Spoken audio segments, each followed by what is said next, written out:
Abra su Biblia en Génesis capítulo 28. Vamos a estar avanzando en esta serie, agarrados por la empecinada gracia de Dios. El día de hoy, el cuarto sermón de esta serie de enseñanzas, Génesis capítulo 28. Por favor, tenga su Biblia a mano. Vamos a leer el texto. Dice así la palabra del Señor. Génesis 28. Entonces Isaac llamó a Jacob y lo bendijo y le mandó diciendo: no tomes mujer de las hijas de Canaán. Levántate, ve a Padán Aram, a casa de Betuel, padre de tu madre, y toma allí mujer de las hijas de Labán, hermano de tu madre. Y el Dios omnipotente te bendiga y te haga fructificar y te multiplique hasta llegar a ser multitud de pueblos, y te dé la bendición de Abraham y a tu descendencia contigo, para que heredes la tierra en que moras, que Dios dio a Abraham. Así envió Isaac a Jacob, el cual fue a Padán Aram, a Labán, hijo de Betuel arameo, hermano de Rebeca, madre de Jacob y Esaú.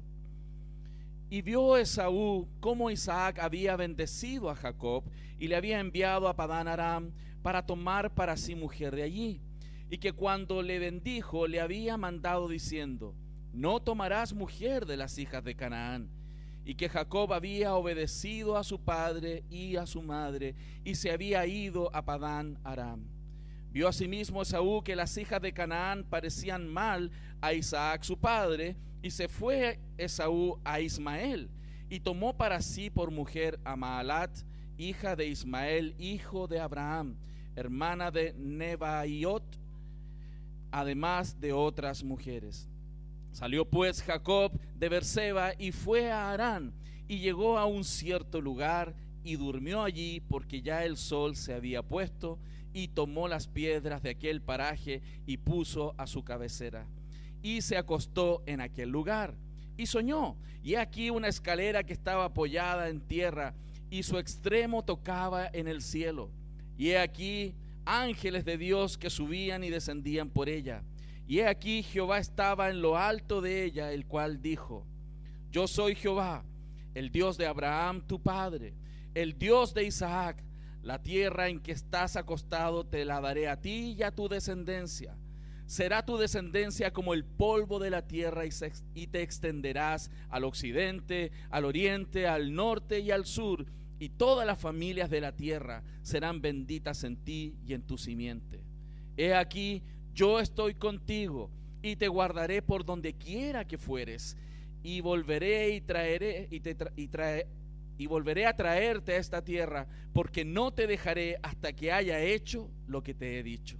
Y despertó Jacob de su sueño y dijo: ciertamente Jehová está en este lugar, y yo no lo sabía. Y tuvo miedo y dijo: cuán terrible es este lugar. No es otra cosa que casa de Dios y puerta del cielo. Y se levantó Jacob de mañana y tomó la piedra que había puesto de cabecera, la cual alzó por señal, y derramó aceite encima de ella. Y llamó el nombre de aquel lugar Betel, aunque Luz era el nombre de la ciudad primero. E hizo Jacob voto diciendo: si fuere Dios conmigo, y me guardare en este viaje en que voy, y me diere pan para comer y vestido para vestir, y si volviere en paz a casa de mi padre, Jehová será mi Dios. Y esta piedra que he puesto por señal será casa de Dios, y de todo lo que me dieres, el diezmo apartaré para ti.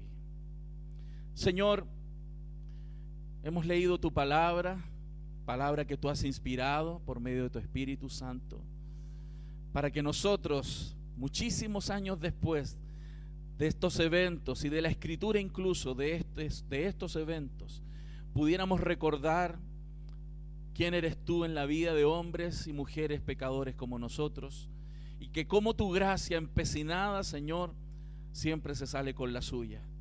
Te ruego, Dios, que hoy también nos muestres cómo este texto nos enseña a caminar en esta vida, a pesar de nuestros pecados, reconociendo nuestros pecados, a veces sufriendo las consecuencias de nuestros pecados, pero con la esperanza en un Dios de gracia que no suelta a aquellos que ha decidido amar para siempre. Señor, acompáñanos en esta mañana y usa este texto, Señor, para también alentar nuestros corazones. Oramos en el nombre de Jesús. Amén y amén. Se dice de un famoso que dijo: puedes engañar a alguna persona todo el tiempo y a todas las personas alguna vez, pero no puedes engañar a todas las personas todo el tiempo. Creo que esto se refleja sin duda en la vida de Jacob. Como hemos visto en las últimas semanas, la vida de Jacob no es un ejemplo de un creyente, ¿no? Como diríamos nosotros, que nos gustaría ver. Y es más, nos gustaría ser un buen creyente a todos nosotros. Y vemos cómo este hombre aprendió la lección y las consecuencias de su pecado le alcanzaron. Y eso afectó su vida. Y la afectó por muchísimo tiempo. Pero también entendemos cómo Dios, en su gracia, hace posible que a pesar de las falencias de hombres y mujeres como nosotros, Dios pueda obrar en nosotros y a través de nosotros para continuar su plan. Es posible que haya engañado a Esaú e Isaac por conseguir esta primogenitura. Los engañó y usted lo vio, lo hemos leído. Pudiera haberse apoderado de aquella bendición con la fuerza humana, siendo truculento, tratando de conseguir sus propósitos. Es más, quiero recordarle que era algo que Dios le había prometido, pero él quiso tomarlo antes de tiempo, manipular las situaciones e intentar conseguir, hablar así y hablar así, para conseguir y salirse con la suya, porque era algo que él quería y Dios le había dicho, pero lo hizo antes de tiempo. Como resultado de su engaño, su vida estaba en peligro. La vida de Jacob ya era difícil a consecuencia de haber hecho mal las cosas. Tuvo que salir de su casa, su pecado había sido expuesto y las consecuencias le habían alcanzado. Ya no podía evitar las consecuencias, ya le alcanzaron. Y muchos de nosotros probablemente en nuestra vida también hemos tenido el efecto de nuestros pecados. Nos alcanzaron, impactaron nuestra vida, impactaron nuestra familia. Este era el caso de este hombre. Tristemente, la realidad de él y de su familia era la realidad de muchas familias. Eran problemas típicos de muchas familias donde el hogar no es un lugar que debiera ser un lugar de reposo, no era un lugar de crecimiento real, era un lugar bien complicado. La madre, Rebeca, recuerden, amaba a uno, el padre amaba a otro. Parece que esta familia no creía que la verdad y la honestidad tenía que ser algo que tenía que ser cultivado dentro del hogar. Era una familia donde se permite que se hablen mentiras y no se sacan a la luz. Era una familia donde no hay honestidad entre los cónyuges, se escondían cosas el uno al otro. Era una familia donde se permiten las peleas entre los hermanos y los padres nada hacían.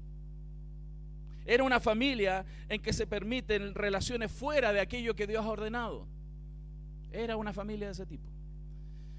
¿Qué esperanza entonces hay para ellos? Y es interesante porque la Biblia justamente nos muestra la realidad del Evangelio en familias disfuncionales, familias complejas. Y es por eso que el día de hoy, en el capítulo 28, vamos a ver cómo Dios sigue adelante con su plan, obrando en personas pecadoras, en familias disfuncionales, para que su gloria sea mostrada y también así las personas ser bendecidas. Vamos a ver este texto que hemos leído y he titulado la enseñanza Un encuentro divino, porque efectivamente la realidad de encontrarse con Dios de manera regular es lo que sostuvo a Jacob y transformó su vida en aquello que él quería, que Dios quería que él fuera. Vamos a ver entonces los difíciles primeros pasos hacia la restauración, un encuentro divino que alienta a seguir y la respuesta apropiada a la gracia de Dios. Cuando pienso en esto, ¿y por qué puse esa frase? Los difíciles primeros pasos hacia la restauración. Si usted se da cuenta, en el verso 1 se muestra cómo Isaac llama a Jacob y lo bendijo. Usted sabe que él había tratado de torcer toda la relación, tratando de obtener, y le dijo y le dio otras instrucciones. Anda, toma una mujer, porque si hemos de cumplir los propósitos de Dios, que seamos multiplicados y seamos bendición por todos lados, tienes que casarte. Ahora, esa mujer tiene que ser de ciertas condiciones, evidentemente de aquellas que Dios había determinado dentro del pueblo Y es por eso que Isaac manda a Jacob a buscar una esposa dentro de la propia familia. Qué difícil situación, hermanos, qué difícil. Recuerden, la vida de Jacob en este momento era muy complicada. Estaba recibiendo las consecuencias de sus propios pecados y al mismo tiempo él era un hombre que estaba impactado por los pecados de sus padres. Los pecados de los padres afectaron la familia. Él fue golpeado por ser criado en una familia disfuncional, pero al mismo tiempo él era un hombre pecador y no podía excusarse solamente en el hecho de sus padres. Lo que la Biblia, hermanos, siempre nos muestra en estas narrativas, nos muestra que las consecuencias de los pecados de los hombres, de nosotros, pueden repercutir en las generaciones posteriores. En Éxodo 25, por ejemplo, se nos muestra cómo los israelitas podrían llegar a vivir el impacto de generación a generación cuando los padres no hacían la voluntad de Dios. Y esto se transmitía de generación en generación. Los hijos crecerían en un ambiente, hermanos, que practicaría la idolatría porque los padres fueron practicantes de idolatría, y esto se generó de generación en generación y llevaría a múltiples inconsistencias de los hijos, hermanos. Y muchos de ellos generando patrones de desobediencia que costaría mucho sacar. El efecto de una generación desobediente, amados, fue plantar la maldad tan profundamente que tomó varias generaciones revertir esto. Y es por eso que los padres tenemos un rol muy importante en nuestros hogares. Lo que sucedió y nos mostró el libro y este libro de Éxodo es cómo el pecado practicado en familias penetró tanto en el corazón de los descendientes que pasó mucho tiempo hasta que esto fuera sacado de esas generaciones. Dios tuvo que meter al pueblo de Israel en 40 años en el desierto para poder sacar del corazón de una generación toda esa idolatría. Mucho tiempo. Es necesario aclarar, y es bueno aclararlo antes de entrar más profundamente en el texto, que Dios no nos responsabiliza por los pecados de nuestros padres. No hay tal cosa de maldiciones generacionales, eso es una herejía. Dios no nos culpa por los pecados de nuestros padres, pero a veces sufrimos el resultado del pecado de nuestros padres. Dios sí nos responsabiliza de nuestro propio pecado. Ezequiel 18:20 dice: el alma que pecare esa morirá, y el hijo no llevará el pecado del padre, ni el padre llevará el pecado del hijo. La justicia del justo será sobre él, y la impiedad del impío será sobre él. Cada uno paga por lo suyo, pero eso no queda fuera de la realidad de cómo nuestros pecados pueden afectar a las siguientes generaciones. Cada uno entonces es responsable por su propio pecado y debe cargar con respecto a eso. Evidentemente la esperanza real y profunda es el Evangelio, Cristo en nosotros. Sin embargo, la narrativa nos está mostrando que esto puede pasar, puede pasar. Sin embargo, hay una excepción a la regla en la Biblia, ¿no? Hay una excepción grandiosa en la historia de la humanidad. Un hombre llevó los pecados de todos. Nosotros frente a Cristo tenemos que reconocer que nosotros no estamos cargando nuestros pecados. Él llevó nuestros pecados. Él cargó nuestros pecados. Él y su justicia nos ha sido imputada por medio de la fe, por la gracia de Dios. Y esa es la excepción a la regla, hermanos. Al que no conoció pecado, como dice 2 Corintios capítulo 5, 21, por nosotros lo hizo pecado para que nosotros fuésemos hechos justicia de Dios en Él. Gracias a Dios por Cristo.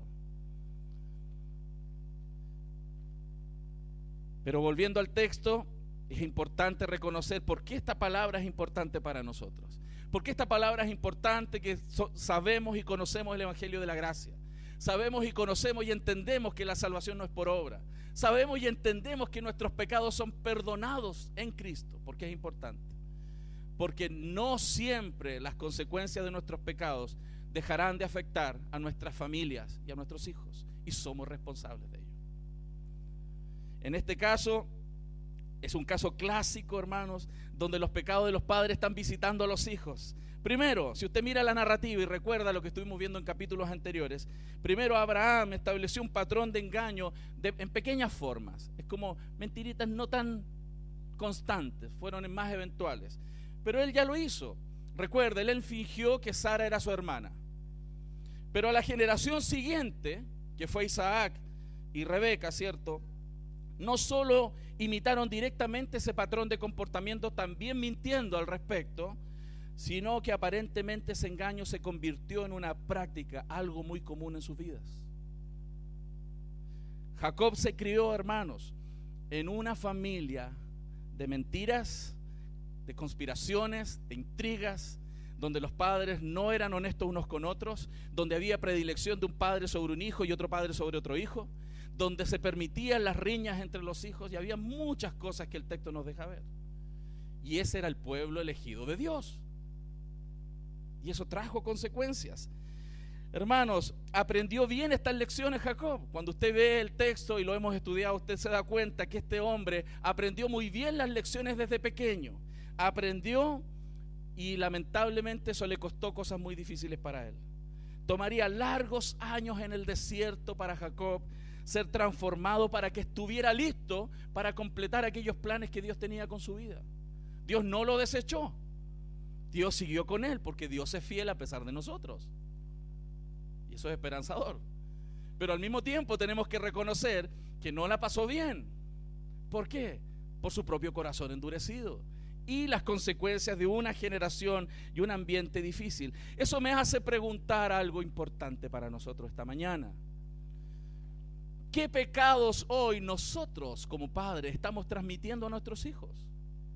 Quizás cosas muy buenas también, por supuesto. Pero tenemos que examinar qué pecados nosotros estamos transmitiendo a nuestros hijos, a la siguiente generación. Hermanos, a veces somos muy ciegos en esto. Por eso la palabra, como en un espejo, nos intenta mostrar que tenemos que ser conscientes de esta realidad. Nosotros, hermanos, estamos transmitiendo y enseñándole a nuestros hijos, no solamente cuando abrimos la Biblia, y eso debiera pasar siempre en un hogar cristiano, sino también le enseñamos a nuestros hijos cómo respondemos a las crisis, cómo respondemos a los problemas, cómo respondemos en aspectos éticos, cómo invertimos nuestras vidas, cómo adoramos y oramos al Señor, entre otras cosas. ¿Cuáles son entonces quizás nuestros pecados y las formas incorrectas de relacionarnos que estamos transmitiendo a la siguiente generación? ¿Somos de esos que cuando hay un problema nos amurramos? Nuestros hijos aprenden de nosotros. ¿O somos de esos que no dejamos nada aquí adentro y lanzamos todo, caiga quien caiga? Nuestros hijos aprenden a enfrentar las crisis y los problemas observándonos.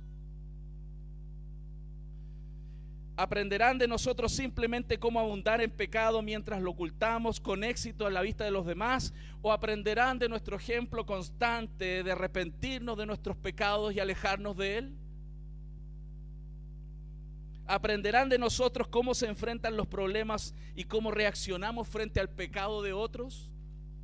¿Qué estamos transmitiendo a nuestros hijos? ¿Estás dando un ejemplo a tus hijos de piedad y santidad y de arrepentimiento rápido y sincero cuando el pecado es evidente en nuestras vidas, cierto? ¿O simplemente les estamos enseñando cómo ser pecadores efectivos sin que nadie lo note, aparentemente? El escenario de Jacob, hermanos, y esta introducción tiene que poner ese tono difícil para ir a la esperanza del Evangelio, porque a veces negamos y escondemos de que aunque Dios es un Dios de gracia y misericordioso, hay una realidad que nosotros estamos cultivando en el interior de nuestros hogares y que eso puede afectar la vida de las siguientes generaciones. El escenario de Jacob fue oscuro como el de muchos en la tierra, incluso como es a veces en hogares que se dicen creyentes.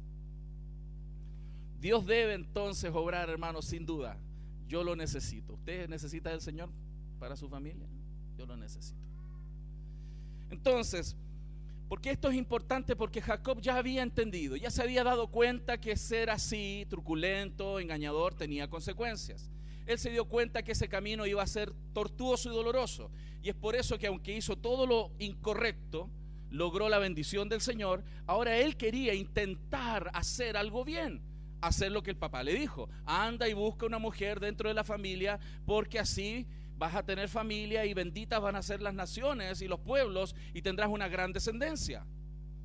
Él quería hacerlo bien. Y esto es importante porque todos nosotros, cuando el pecado ha germinado en nosotros y hemos tenido consecuencias y nos arrepentimos, queremos hacer bien las cosas. ¿Le ha pasado a usted? ¿Usted cuántas veces le ha prometido al Señor, Señor, ahora sí? Ahora sí, Señor. Te lo juro, Señor, por este puñado de cruces. ¿Ah? Y cuando usted está tratando de avanzar en fe, la presión aumenta y es difícil porque hay una fe germinando en su corazón que le está moviendo a dar pequeños pasos para cambiar. Pero a veces las cosas se ponen más duras, más difíciles. ¿Le ha pasado o me pasa a mí nomás? En estos difíciles primeros pasos hacia la restauración, Jacob estaba avanzando en base a lo que Dios había dicho a través de su padre. Y eso es muchas veces lo que nos sucede a nosotros. Nosotros estamos escuchando a Dios a través de hombres que nos predican la palabra, o usted leyendo las escrituras.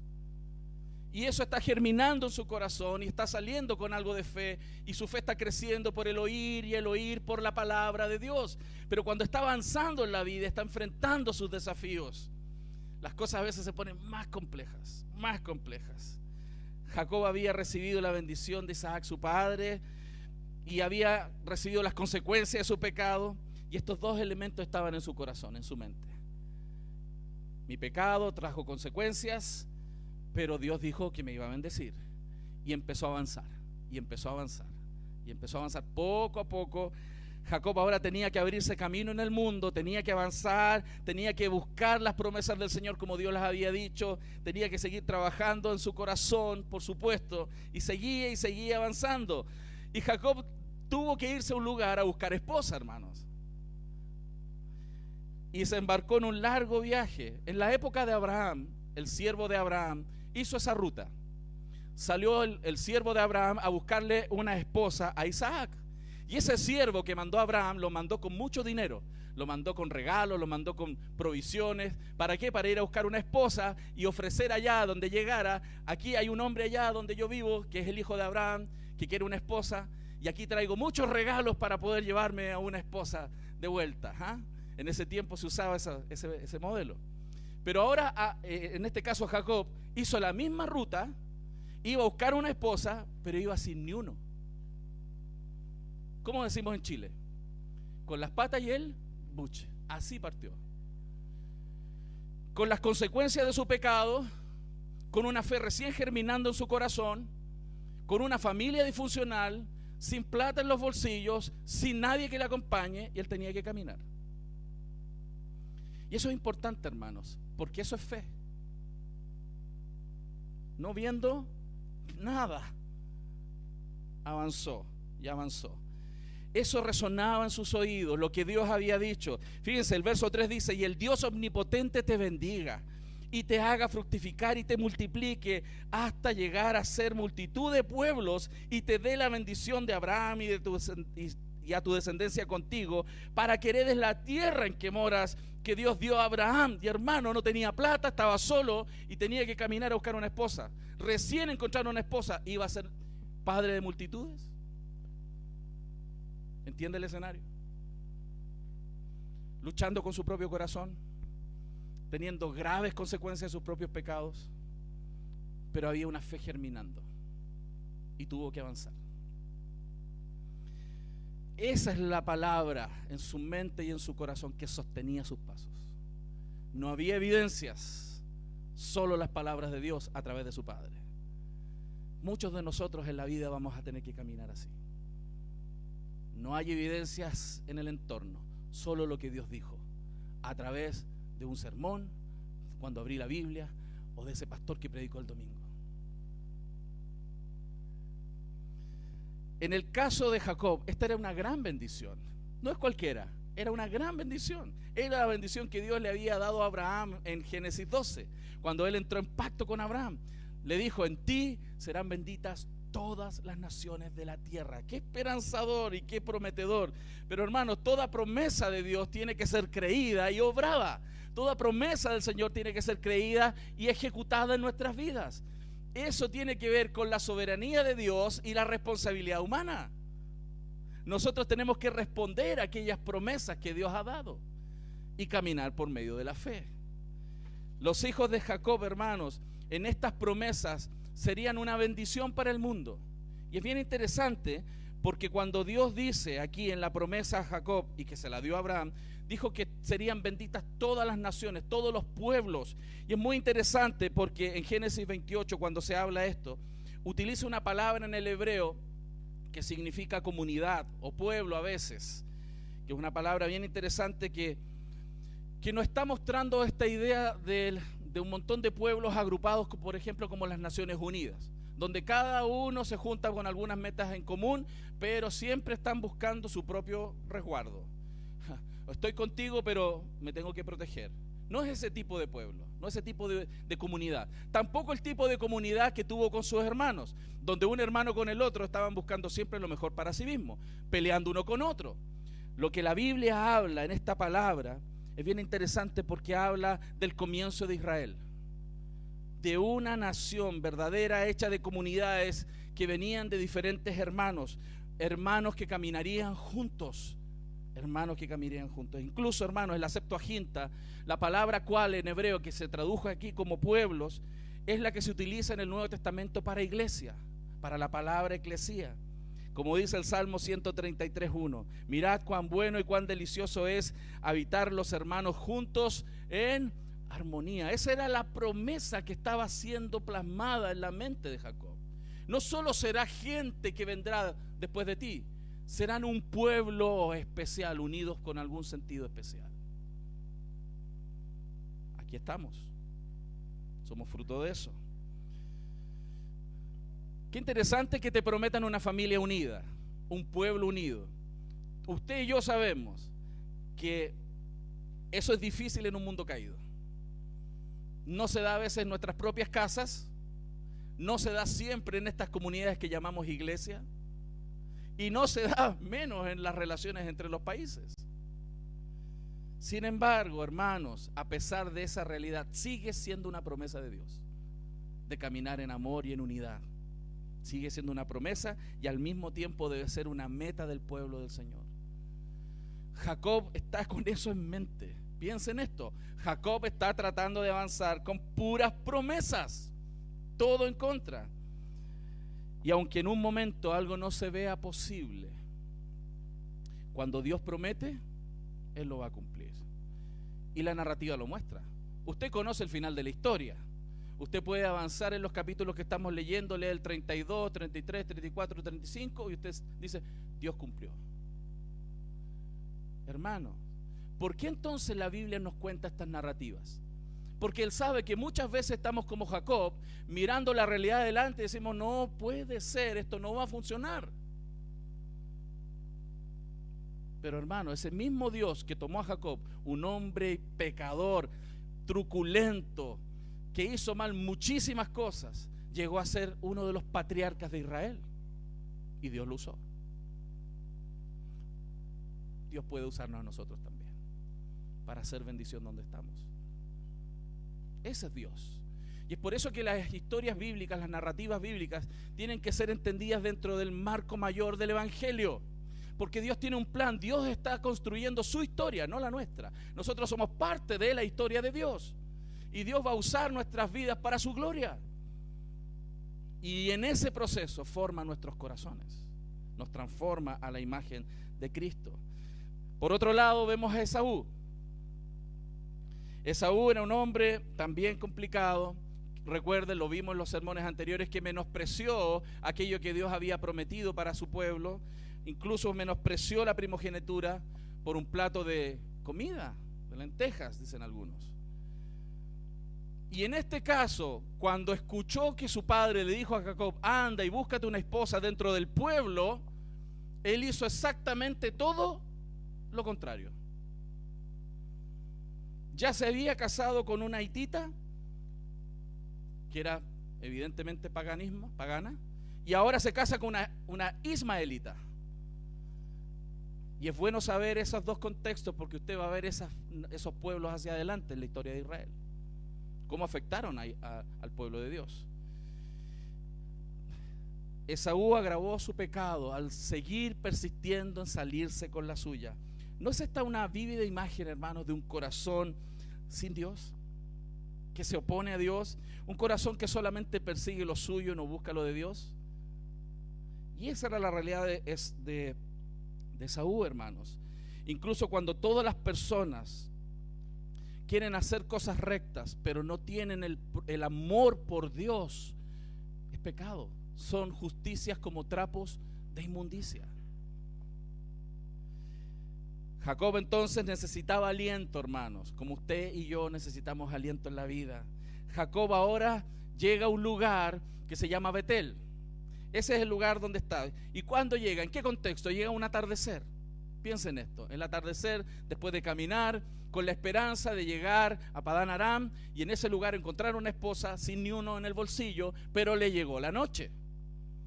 Llegó el atardecer y tenía que dormir y requería un cierto lugar. Génesis 28:11 dice que él llega a cierto lugar. Y es bien interesante porque esta historia nos está mostrando algo significativo. Él llega al atardecer de un día y en ese atardecer de esa noche, donde el comienzo de una noche, se encuentra con Dios. Dios trae una visión. El próximo evento, en el capítulo 32, se vuelve a encontrar con Dios en una segunda oportunidad, de manera muy potente, pero ahora no es un atardecer, es un amanecer. Todo esto tiene que ver con los procesos en la vida de la gente, hermanos. La Biblia nos enseña muchísimas cosas con esto. Su segundo encuentro sería en los vados de Jacob, donde pelearía con Dios. Quiere decir que a pesar que todavía que él estaba más bien iniciando un camino de fe, seguía duro y necesitaba más. No sé si a usted le ha pasado que Dios ha traído alguna consecuencia a su vida o le ha hecho entender con alguna consecuencia de que usted no tiene que seguir por un camino que está tomando. Y usted se dijo, perdóname, Señor. ¿Alguna vez le ha pasado a usted que se ha dado cuenta, Señor, perdóname por estar haciendo esto y me arrepiento, Señor? Como que uno dice, ya, nunca más lo voy a hacer. Pero no pasan algunas semanitas, un par de meses y uno hace lo mismo. Porque el proceso de santificación en sus hijos, los hijos de Dios, es progresivo. Y a veces nosotros decimos, sí, Señor, ya entendí. Pero después va a venir un tiempo donde el Señor va a volver a probar la misma área de nosotros. Hasta que de verdad genera Dios, no nosotros, Dios, en nuestro corazón una transformación profunda. Jacob entonces pasó una noche larga. Entre el capítulo 28 y el capítulo 32 las cosas se vuelven a complicar. Dios lo estaba preparando, hermanos, porque se iba a poner peor. Jacob ya estaba en un momento duro, pero Dios se le aparece en Betel y le reafirma la promesa. ¿Saben por qué? Porque Dios sabe cuánta fe tiene ese hombre. Y si no lo alienta, no va a pasar la noche que viene. Y Dios alienta su corazón porque se le venían días difíciles. Hasta el Génesis 32. ¿Saben por qué Dios hace con eso? ¿Qué nos muestra eso? Que Dios nos suelta a sus hijos. Que Dios va a cumplir el propósito el cual se empeñó a hacer en nosotros y en nuestros hijos. Y a pesar de que estemos en el fragor de la batalla, hermanos, Dios está ahí. Y cuando todo parece perdido, imposible, Dios está ahí y te vuelve a repetir, yo estoy aquí contigo. Este es el momento. Venía la noche larga para Jacob, un periodo largo de tiempo, hasta Génesis 32, y Dios viene y se le aparece, porque Dios, hermanos, no nos va a probar más allá de lo que podemos resistir. Primera de Corintios 10:13 dice, no os ha sobrevenido ninguna tentación que no sea humana, pero fiel es Dios, que no os dejará ser tentado más de lo que podéis resistir, sino que dará también juntamente con la tentación la salida para que podáis soportar. Jacob iba a enfrentar momentos difíciles, entonces Dios tenía que recordarle, tenía que encontrarse con Jacob de nuevo, estar en la presencia de Dios, de alguna manera Jacob experimentar que Dios está con él para seguir adelante. Todos necesitamos eso, hermano. Usted y yo sabemos aquí que Dios está con nosotros. Pero cuando los problemas arrecian, cuando la vida se nos está destruyendo, cuando estamos a veces perdiendo la familia, cuando estamos perdiendo la vida, necesitamos a Dios cerca. Dios se manifestó a Jacob ese día. qué estímulo, hermanos, es para nosotros saber que Dios está ahí con nosotros y nos va a ayudar. La gracia, hermanos, de Dios finalmente triunfaría en su vida y en su descendencia. Ahora lo sabemos porque está escrito, hermano, pero tú no necesitas que se escriba para saber que Dios va a seguir adelante contigo y con tu descendencia. Aquellos que confían en el Señor no van a ser avergonzados. Tienes que confiar. Dios no suelta. Al final resultó que el lugar que él había elegido, dice, fíjense que la Biblia dice, y llegó a cierto lugar. Parece un lugar ordinario, ¿no? Es como que pasó así y dijo, aquí, ahí hay una piedra se ve medio blandita. Voy a poner mi cabeza en esa piedra. Si en hermano no había dónde acostar, había que buscar una piedrecita más o menos que calzara con la cabecita y a dormir ahí en el campo. Sin ni uno para ir a buscar una esposa. Muchachos, es como esos jóvenes que se quieren casar y no le han trabajado un peso a nadie. Tienen solo esperanza. Ese hombre iba con pura esperanza. Pero Jacob tenía una esperanza cierta, no como esos jóvenes que se quieren casar y nunca le han trabajado un peso a nadie, ¿no? Porque esa es una esperanza vacía. Vacía. Jacob tenía una esperanza cierta. Fíjense que llegó a cierto lugar y durmió allí. La palabra que se tradujo como lugar en la Reina Valera puede tener un doble significado, y esto es interesante porque puede significar cualquier lugar X, pero también es utilizado en otros textos como un lugar especialmente sagrado. Y evidentemente en este contexto, cuando uno ve el contexto, para Jacob fue así. No fue cualquier lugar, fue un lugar sagrado, un lugar donde Dios se manifestó a su vida, un lugar especial. El lugar donde él dormía ya no sería cualquier lugar, sería Betel, la casa de Dios, el lugar donde Dios vive y se manifiesta con su pueblo. Dios se reveló a Jacob en un sueño. ¿Y qué es lo que vio? Vio una escalera que partía de aquí de la tierra. Según los textos dicen que era una escalera de piedra y que llega al cielo y que subía y bajaban ángeles, dice aquí en el verso 12. He aquí una escalera que estaba apoyada en la tierra y en su extremo tocaba en el cielo, y aquí ángeles de Dios subían y descendían. Y esto es muy interesante, hermanos. ¿Por qué es interesante? Porque el trasfondo de esta visión tiene que ver con la Torre de Babel. ¿Qué fue la Torre de Babel, hermanos? Un conjunto de construcciones de roca que tenía un objetivo, ser una escalera para llegar ¿a dónde? Al cielo. El hombre con su propio esfuerzo humano quería llegar al cielo. En ese trasfondo Dios le muestra que es al revés. Dios es el que construye la escalera y los ángeles suben y bajan, y es Dios quien viene a buscarnos a nosotros, no nosotros ir al cielo. Dios vino a este mundo. Ese es el trasfondo. Los hombres en ese tiempo, recuerden, en Babel querían hacerse un nombre, querían significado, querían tener seguridad. Cuando ellos construyeron Babel, dice el texto que lo construyeron por si fuéramos esparcidos. Ellos querían formar su propia seguridad y querían también significado. Querían hacerse un nombre. Hermanos, son dos cosas muy comunes en los seres humanos. ¿Qué buscamos? Significado. Queremos ser alguien en la vida. ¿Han escuchado eso? Las abuelitas decían eso: estudia, para que seas alguien en la vida. Siempre nos forjaron eso, de buscar identidad y significado en lo que hacemos, no quienes somos. Si logras estudiar esto, si logras cierto nivel económico, si logras ser cierto ministro del Señor, eso es lo que te va a dar valor. Y si no se da, no soy nadie. No. Ese es un error de los seres humanos. Nuestro significado no viene de lo que hacemos.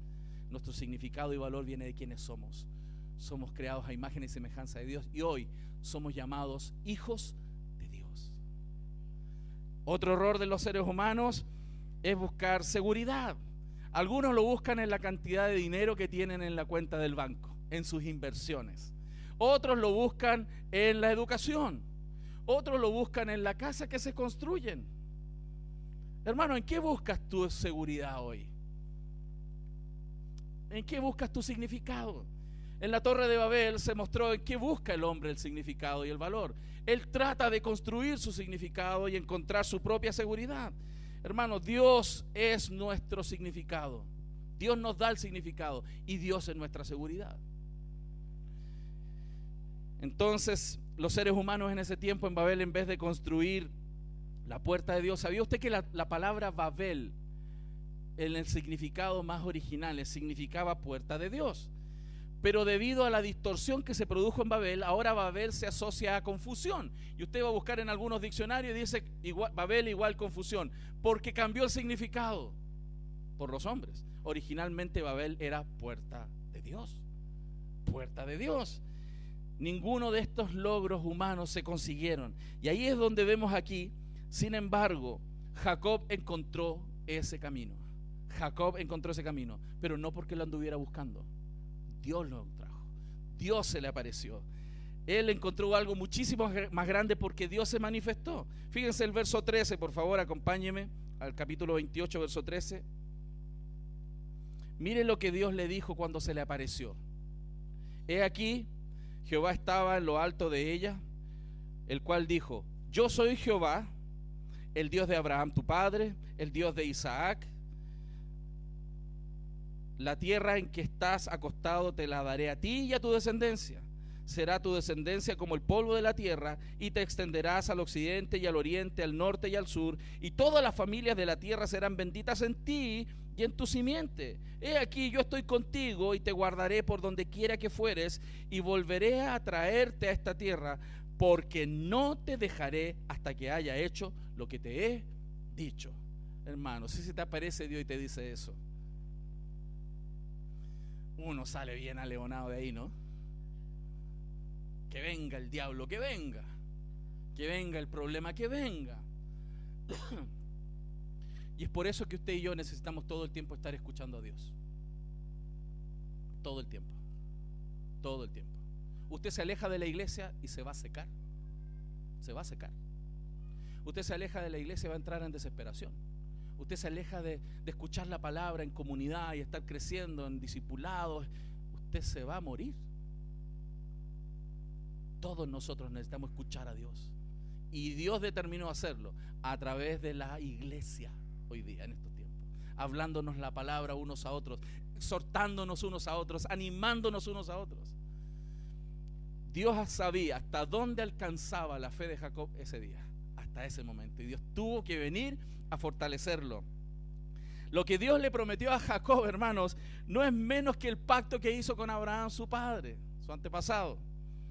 Tal como su padre había buscado la bendición, el Señor había confirmado también en la vida de Jacob. Hermanos, eso es tan interesante para nosotros, porque nosotros debemos tener esta dinámica de buscar al Señor, y sobre todo cuando las cosas se ponen difíciles. ¿Y cuál es la paradoja de esto? Que a veces los cristianos están en los momentos más difíciles y faltan a la iglesia. Se ponen más complejas las situaciones y paran de orar. Se ponen más arreciantes los problemas y no abren sus Biblias. Hacen exactamente todo lo contrario que los creyentes necesitamos. Pero qué lindo, a pesar de eso, Dios vino a su encuentro. Dios vino a su encuentro, porque honestamente, y usted lo vio en el texto, Jacob no andaba buscando a Dios. Simplemente llegó la tarde, estoy cansado, vino la noche, hay que dormir. Pero Dios vino y le habló. Hermanos, Dios es misericordioso con nosotros. ¿Cuántas veces Dios nos ha alcanzado en nuestra miseria? Cuando hemos estado sin ganas de orar, cuando hemos estado sin ganas de abrir la Biblia, y el Señor se encarga de hablar a nuestro corazón. Dios es misericordioso. Por eso, hermanos, así como Él, nosotros también necesitábamos un encuentro. Y necesitamos un encuentro permanente con Dios para seguir alentando nuestras almas que flaquean. Algunos de ustedes pueden quizás hoy día identificarse con la vida de Jacob. Quizás hoy día está la cosa difícil. Usted sabe, no todo el tiempo es difícil. Hay momentos más álgidos que otros. Quizás buscaste o sigues buscando seguridad y significado en lugares equivocados. O a lo mejor buscaste formar una familia, o quieres metas personales o un negocio, o tu significado e identidad viene de un tipo de familia, o un llamado ministerial, o algún sueño que tienes. ¿Qué buscas? ¿Qué estás buscando? Y quizás eso que anhelas está en peligro, se está quebrando, pareciera que no avanza. Hermano, necesitas a Dios. Necesitamos a Dios. Es tan fácil que nuestra mente se nos pierda, hermanos, que entremos en ansiedades, que entremos en amargura. ¿Le ha pasado o soy el único, hermano, aquí pecador? Es tan fácil para nosotros caer en nosotros mismos, seguir dándole vuelta y vuelta y vuelta y vuelta y vuelta y vuelta a las cosas. Nosotros necesitamos un encuentro con el Señor. Y eso es lo que Dios hace siempre. Amados, Dios nos buscó antes de que nosotros siquiera fuéramos conscientes de Él. Dios nos amó aunque nosotros no lo buscáramos. Estábamos sin esperanza y sin Dios en el mundo, y Dios nos buscó. Y a pesar de que no había nada bueno en nosotros, Él nos buscó y nos sigue buscando. Dios en su gracia nos buscó y se reveló a nosotros y nos sigue buscando y revelándose a nosotros. Ese amor es loco. Hay un autor que escribió así un libro, Loco Amor, justamente para mostrar que el amor de Dios por nosotros es raro, es como loco, es atípico. ¿Quién de nosotros sería tan persistente con alguien si fuera igual que tú? Yo no sé por qué Dios persiste conmigo. Solamente le doy gracias por su misericordia, por su amor infinito para un hombre pecador como yo. Lo que Dios estaba haciendo entonces en Betel, hermanos, es nada menos que no solo alentar el corazón de este hombre, pero al mismo tiempo revertir el juicio que había en Babel. En ese momento, recuerde, él dijo, el verso 17, y tuve miedo, y dijo, cuán terrible es este lugar. O sea, la presencia de Dios. Hermano, para un pecador la presencia de Dios es terrible. Ese hombre se sintió incómodo al darse cuenta de la presencia de Dios. Nosotros estaríamos igual si no fuera por Cristo en nosotros. Y él dijo, no es otra cosa que casa de Dios y puerta del cielo. Aquí queda claro entonces que lo que Dios está haciendo es revertir la maldición, logrando enfocar su plan de unidad de un pueblo, porque la humanidad jamás en sí misma podría lograr los propósitos eternos del Señor. Las Naciones Unidas ni ningún conglomerado humano que intente forjarse y unirse va a lograr los propósitos de Dios. Solamente Dios va a lograr sus propósitos a través de pueblos y hombres y mujeres imperfectos como nosotros. Incluso aunque nos pongamos de acuerdo, hermanos, en algún momento vamos a estar en desacuerdo. Por eso está Dios ahí. Dios es el que amalgama. Su palabra es la que nos dirige. No tenemos que hacer nuestro proyecto, tenemos que hacer el proyecto de Dios. No se trata de hacer la familia a nuestra manera, sino a la manera de Dios. No se trata de ser hombres a nuestra manera, sino que a la manera de Dios. No se trata de ser mujeres a nuestra manera, sino a la manera de Dios. Eso es lo que amalgama y trae la unidad. Y cuando el Señor estuvo aquí, hermanos, nos mostró que Él era el amalgama perfecta. Él era el cumplimiento del tiempo y de la realidad de estos planes eternos. Recuerde que cuando Él vino a este mundo y caminó entre nosotros, se encontró un día con un hombre que se llamaba Natanael. ¿Se acuerdan de ese texto? De esa historia. ¿Y qué es lo que el Señor le dice a Natanael? Le dice, cuando Jesús vino a Natanael, Juan 1:47, que se le acercaba, dijo de él, he aquí un verdadero israelita en quien no hay engaño. Este es un ejemplo que no fue Jacob. Jesús está cumpliendo acá al observar a Natanael, alguien que no fue ejemplo. Jacob sí era engañoso, Natanael no. Pero al mismo tiempo el Señor después en el verso 51 del capítulo 1 dice, y le dijo a este mismo hombre, le dijo, de cierto te digo que de aquí en adelante veréis el cielo abierto y a los ángeles de Dios que suben y descienden sobre el Hijo del Hombre.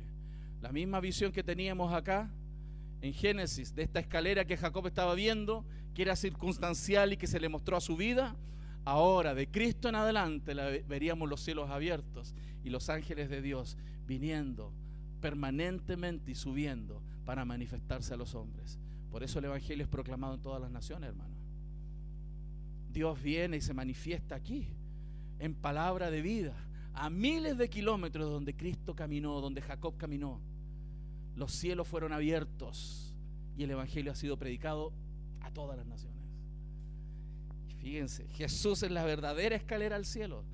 Él es la verdadera escalera al cielo. ¿Cuál es el camino para llegar al Padre? Dijo, yo soy el camino, yo soy la verdad, yo soy la vida. Jacob estaba diciendo, aquí ahora estoy viendo algo que se necesita. Los de Babel hicieron mal las cosas, ellos querían llegar al cielo. Yo estoy viendo que hay una escalera que une el cielo con los hombres, pero en Cristo ahora vemos la verdadera escalera que conectó el cielo con los hombres por medio de la fe. En ese escenario, hermano, entonces es importante recordar que usted y yo necesitamos permanentes encuentros divinos. Usted necesita encontrarse con Dios siempre. No pare de buscar al Señor. ¿Cuál debiera entonces ser la respuesta apropiada cuando Dios se manifiesta en una vida? Aquí lo vemos en la vida de Jacob. ¿Cuál fue la respuesta de Jacob a esta visión? Lo primero, se sorprendió. Él estaba muy sorprendido, por supuesto. Si se te aparece Dios, cualquiera se sorprende, ¿no? Sin embargo, cuando miramos los textos del Antiguo Testamento, no es tan común que las personas se asombren tanto como se sorprendió Jacob. Probablemente, dicen algunos teólogos, que él se sorprendió porque él sabía que era bien pecador. Y que se me aparezca Dios a mí era raro para Jacob. Sin embargo, después de recuperarse de esa sorpresa, él hace algo que debiera ser parte de nuestra experiencia diaria con Dios: comprometernos con Dios. Él se comprometió. Fíjense, en el verso 20 dice, e hizo Jacob voto, diciendo, si fuere Dios conmigo y me guardare en este viaje en que voy, y me diere pan para comer y vestido para vestir, y si volviere en paz a casa de mi padre, Jehová será mi Dios. ¿Qué es lo que está diciendo en el 20? Exactamente el compromiso que correlaciona con el verso 15. El verso 15 dice, Dios le dijo, he aquí yo estoy contigo, te guardaré donde quiera que vayas, volveré a traerte a esta tierra, porque no te dejaré hasta que haya hecho lo que te he dicho. Debido a que Dios le dijo eso, ahora él dice, si tú cumples eso también, yo también estoy contigo, también voy a caminar contigo. Si Dios se comprometía a ser su Dios, tal como fue Dios de sus antepasados, Abraham e Isaac, entonces Jacob también se entregaría completamente a Dios. Yo le pregunto a usted, ¿cuánto pasa usted a la semana con el Señor? ¿Cuánto tiempo pasa con Dios? Yo le pregunto, ¿lo necesita realmente? ¿Lo necesitas? Necesitamos pasar tiempo con Dios. Tú y yo necesitamos responder a Dios, sobre todo cuando entendemos la revelación que ha llegado a nuestras vidas. Ya no es solo un sueño de una escalerita. Cristo vino a nosotros. Cristo vino a nosotros. Dios exige a todos aquellos que son su pueblo nada menos que el compromiso total de sí mismos, entregarnos a Cristo, caminar con Él. Y eso es lo común que debiera ser la respuesta de un corazón que ha sido impactado por la gracia de Dios. Si la gracia de Dios está en tu vida, si has recibido la gracia de Dios, la respuesta es un corazón que adora. La respuesta es un corazón que quiere devolver algo a Dios. No le pasa a usted algo común y corriente cuando a alguien a usted le ha hecho un gran favor. ¿Alguien le ha hecho un gran favor en su vida? ¿No le dan ganas de pagar con algo? Por último, batir un queque y llevarle un queque. ¿Le pasa o no? Yo conozco algunas que son así. Reciben un favor y al tiro un queque. Porque es normal, hermano, es normal que un corazón humano que recibe gracia responda a esa gracia. Sin embargo, en el corazón de Jacob eso no era común. Jacob era un hombre egoísta. Jacob era un hombre que pensaba más en sí mismo. Él era un hombre individualista, a tal punto que engañó, hizo todo lo que quería hacer, manipuló todas las circunstancias para conseguir su meta. Ese era Jacob. Sin embargo, cuando Dios se le reveló en la gracia, en su gracia, él respondió. Y aquí es donde es importante que examine su corazón. La gracia de Dios ha hecho algo en su corazón que le está empujando a adorar a Dios, que le está empujando a buscarle.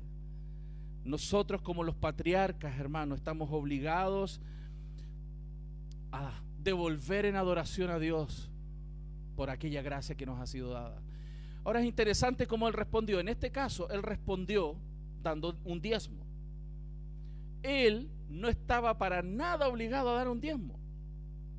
No viene del contexto, no estaba la ley dada en ese tiempo. Sin embargo, a él le salió dar un diezmo. En ese tiempo, vuelvo a repetir, no era requerido. Para los contemporáneos, los que vendrían después en Israel, eso fue un requerimiento exhaustivo. Claro, si fuera un requerimiento exhaustivo para nosotros, el diezmo en ese tiempo, y de este diezmo que se refería, era el diezmo de la producción agrícola. Que hoy día, ¿quién tiene un árbol en su casa? Quizás mi mamá podría dar algunos kilos de nueces y almendras y quedarse tranquila en casa, ya di.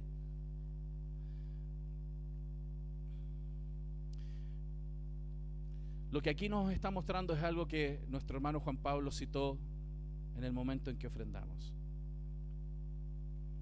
Nuestro dar a Dios no debiera nunca ser impulsado por un sentimiento de culpa, nunca, sino por un sentimiento abrumador en nuestros corazones, abrumador, sobrecogedor de gratitud por aquello que Dios nos ha dado a nosotros. Y es por eso que Pablo decía, ¿no?, que Dios ama al que da con alegría, al que da con alegría. Alguien que por la gracia ha recibido se deleita en poder participar aquello que el apóstol Pablo llamó en 2 Corintios 8 la gracia de dar, el privilegio de dar a Dios. Y es por eso que usted en esta iglesia nunca va a estar viendo y escuchando sermones que le estén manipulando con dar diezmos y ofrendas, sino predicamos la palabra del Señor, y cuando pasamos por el texto que tiene que decirnos, lo tocamos. Pero evidentemente, y el texto nos vuelve a mostrar que esta es una respuesta correcta a la abrumadora y sobrecogedora gracia de Dios que impacta un corazón. No es una ley, es una reacción de agradecimiento. En vez de batir un queque para el Señor, damos de nuestros diezmos y nuestras ofrendas, entre muchas otras cosas. Entre muchas otras cosas. Ese día, ese hombre aprendió a responder con su corazón a la gracia de Dios. Dios lo socorrió en un momento difícil de su vida, como Dios te ha socorrido muchas veces en tu vida. Y es posible que podríamos pasar horas aquí solamente dando testimonios de todo lo que el Señor ha hecho en nosotros y por nosotros. Y hay otra cosa importante aquí. ¿Qué otra respuesta debiera haber a un corazón que ve a Dios en su vida? Ese hombre se levantó para adorar. Adorar. Él levantó una piedra erguida, dice ahí, el verso 22, y esta piedra he puesto por señal, que es una palabra hebrea que significa piedra erguida, será casa de Dios, y todo lo que me dieres, el diezmo apartaré de ti. Vamos a ver que las piedras en la vida de Jacob fueron icónicas. Él utilizó mucho esto de las piedras para ponerlo como recordatorio. Y él se comprometió a adorar. Claro, ¿por qué? Porque si Dios se revela a su vida, el Dios verdadero se revela a su vida, él se comprometió a adorar a ese Dios. Un cristiano sin un profundo deseo de adorar a Dios es una contradicción de términos. Es una contradicción de términos. Es como un aficionado al deporte que dice que le gusta el deporte, que le gusta el fútbol y nunca va al estadio a ver su equipo. Eso es contradictorio. Contradicción de términos. O es como el tipo que le encanta un cantante, un músico, y sueña con él, nunca hace un esfuerzo por ir a un concierto. Es contradictorio. Un creyente que llega tarde al culto y no está en la adoración es una contradicción de términos. Porque aquel que ha sido impactado por la sobrecogedora gracia de Dios quiere adorar a su Dios. Es contradictorio. Jacob entonces, fíjense, ¿cuál fue la respuesta? Se sintió atraído a dos cosas: a adorar a Dios, levantó un altar inmediatamente, dijo: aquí voy a adorar. Cada vez que pase por aquí, aquí voy a hacer un culto. Y segundo, dar de lo que Dios le había dado. De lo que él tenía, lo poco que tenía, dio un diezmo. Hermanos, se preparó para adorar, así como el pueblo de Dios se prepara cada domingo. el pueblo de Dios debiera venir a este lugar cada domingo donde nos reunimos. Este no es la casa del cielo, ¿no? La casa de Dios. La casa de Dios hoy día están sus hijos. Pero nosotros como pueblo le damos culto. Hermano, usted no va al culto. Usted va a ofrecer culto. Usted no va al culto, vuelvo a repetir. Usted viene a ofrecer un culto al Señor como respuesta a la gracia sobrecogedora sobre su vida. Por eso es una contradicción de términos no estar aquí. Cada semana, como el Señor dijo, el Señor nos pidió que un día a la semana, abandonaras todos tus trabajos, todos tus quehaceres, todas tus metas, todos tus sueños, todos tus proyectos, todas tus ganas de dormir en una cama. Que reprendas a Satanás y estés aquí respondiendo a lo que debiera estar ahí en tu corazón, que es gratitud, anhelo por encontrarte de una manera especial con el pueblo de Dios, alabando al que hizo el cielo y la tierra. Eso es lo que este texto nos está mostrando. Vemos inmediatamente que este encuentro con este hombre lo cambió, pero no lo cambió por completo. Siguió cambiándolo. Y eso es esperanzador para nosotros. Los cristianos no cambian en un evento en particular. Dios me tocó y ahora soy distinto, soy otra persona. Sí, vamos a verlo después, cómo tratas a tu esposa, cómo manejas en la calle, si pagas tus impuestos, qué estás mirando en internet. Ahí vamos a ver si ese toque funcionó. Hermano, no funciona así. Es un proceso de todas nuestras vidas. Y vamos a requerir muchísimos encuentros con Dios para que Dios siga animando nuestro corazón y siga cambiando nuestras almas. ¿Cuántos quieren de eso? Yo anhelo más encuentros con el Señor cada día, hermanos.